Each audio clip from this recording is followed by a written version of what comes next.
What is up, everybody? This is Peter, Mission Side. Sorry, I'm just kidding. That was my take on one of my favorite YouTubers, Corey from Mission Side Hustles, where his goal is to turn $500 into $1 million. So definitely check out his channel because he has some great content. But in my past video, I talked about how I've been flipping things my entire life, and it's partially because of what my parents drilled into my head ever since I was a little kid.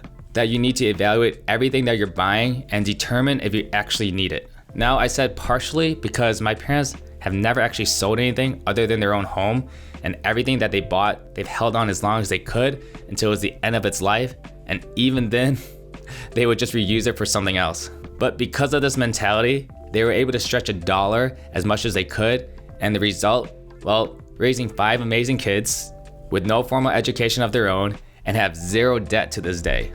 And because of this, it gave me a jumpstart as a kid on the value of a dollar, and if I wanted something on my own, I would have to figure out a way to earn it, which is where the flipping mentality comes into play, where you see everything as an investment, and with any investment, you weigh the pros and the cons, and you see if there's any exit strategy to get out of it when you're done with it.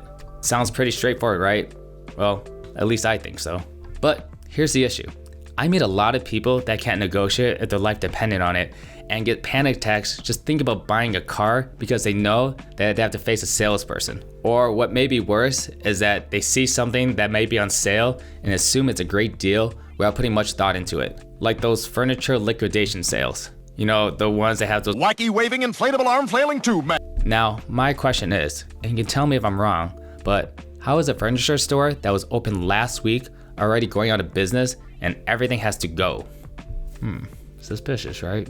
But nonetheless, I feel like as a society, we only take money seriously when it comes to big purchases like a car or a home or just anything that we consider a lot of money. But the moment we can throw it on a credit card or break up into payments, then we have a justification that we can afford it when we really can't. Or what may be worse is just splurging on some things that are only a few dollars because the amount is so insignificant, but in reality, it adds up. And that's the reason why this may be worse, because it's like a gateway drug that opens up a can of worms of bad spending habits. I've only got 7. Now, why is this mentality so important, right? Well, it's because it teaches everyone, especially the younger generation, the real life skills needed to not get taken advantage of, how to be responsible with money, and some social skills. By learning how to research, budget, negotiate, along with the understanding of depreciating assets, and that there's nothing wrong with buying something secondhand. And if you're buying something brand new, to make sure you try to price match it and get in a habit of reading the terms and conditions so you can actually use something to your fullest satisfaction, because you'll be surprised how many things you can return if it's not up to your standards. And for the things you already own, to not be wasteful and throwing something out or letting it just sit in storage. Sorry, that's a lot to take in. But to recap about this mindset, is to make sure that you see everything as an investment and just take the extra effort to sell unneeded things by recouping as much money as possible or give back to the community by donating.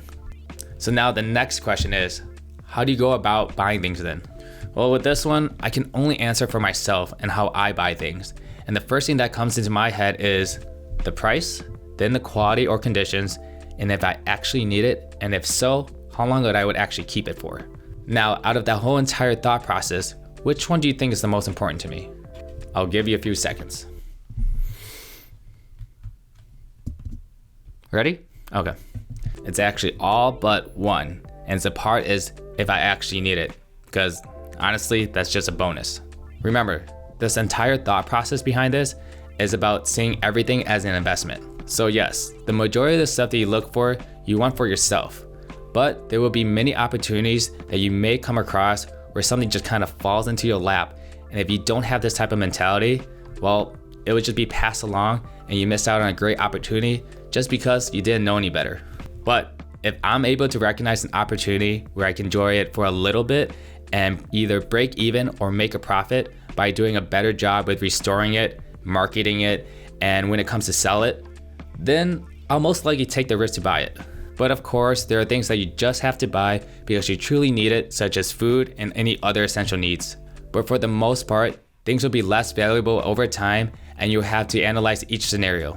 Now, for the fun part, some real life examples.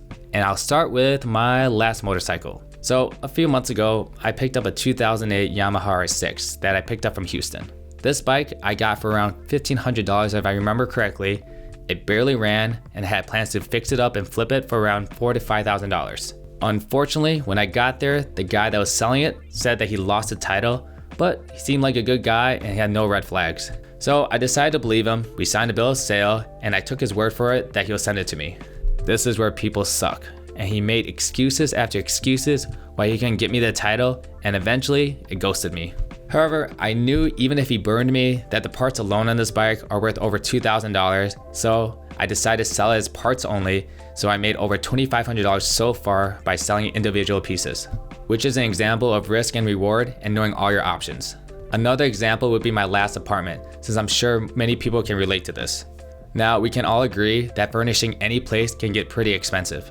So when I decided to furnish my entire apartment, I decided to buy majority of the stuff off of Facebook Marketplace and Craigslist. Majority of it is used, but it was in great condition, and even some stuff were brand new and never used, but the person that was selling it just lost their window of time to return it. Yeah, it did take some extra effort since I had to research, negotiate, and pick up all these items, but this at least saved me $1,000 and it kept me sharp on what things were actually worth. This also taught me the value of my time, which means that sometimes it's better to buy something brand new all at once out of just convenience. But I still do my due diligence to see if the time saving is worth the extra cost. Now, by buying something secondhand, I didn't just save money the first time around, it also allowed me to buy the majority of the things under market value, which gave me good margins to sell it for later when I was ready to move, which I actually made a profit after I moved out, so it's pretty sweet. All right, so for my last example, let's talk about some high depreciative assets like cars and tech products. For this, I try to buy something that's already a generation behind because it'll be similar to the newest one, but with just some subtle differences. But once I hear rumors or official announcements on a new version that's coming out, that's when I evaluate if what I have is worth keeping or if it's time to sell it as soon as possible to get the most I can out of it before the next version comes out and drop the value of mine even more. Which is very true for cars and cell phones for me, but let's stick with cars. Because I probably change cars and motorcycles on average every year and a half. I mean, yeah, that's an example right there, how quickly I go through cars. Now, I've never bought any vehicles brand new, and I've either broken even, made a profit, or had a very extremely small loss on it. Of course, this is not taking consideration of insurance, gas, and maintenance costs. But the overall premise is that I was able to make enough profits by leveraging over, 10 cars, 7 motorcycles, one after another for years to get to the point where my current car was bought with pure profits, so technically I have a free car right now. Again, this is minus all the associated fees with all these vehicles. Now, why am I giving you all these examples? No, it's not to boast or to show how smart I am, because trust me, I've taken a lot of L's too.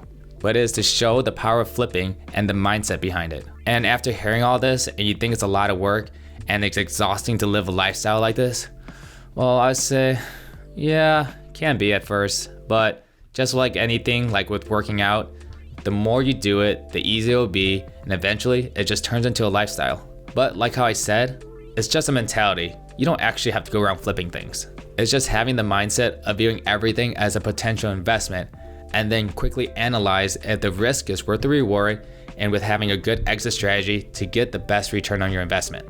And if you keep conditioning yourself to do this with everything you buy, you'll slowly find yourself with less clutter, but with more quality and purposeful things.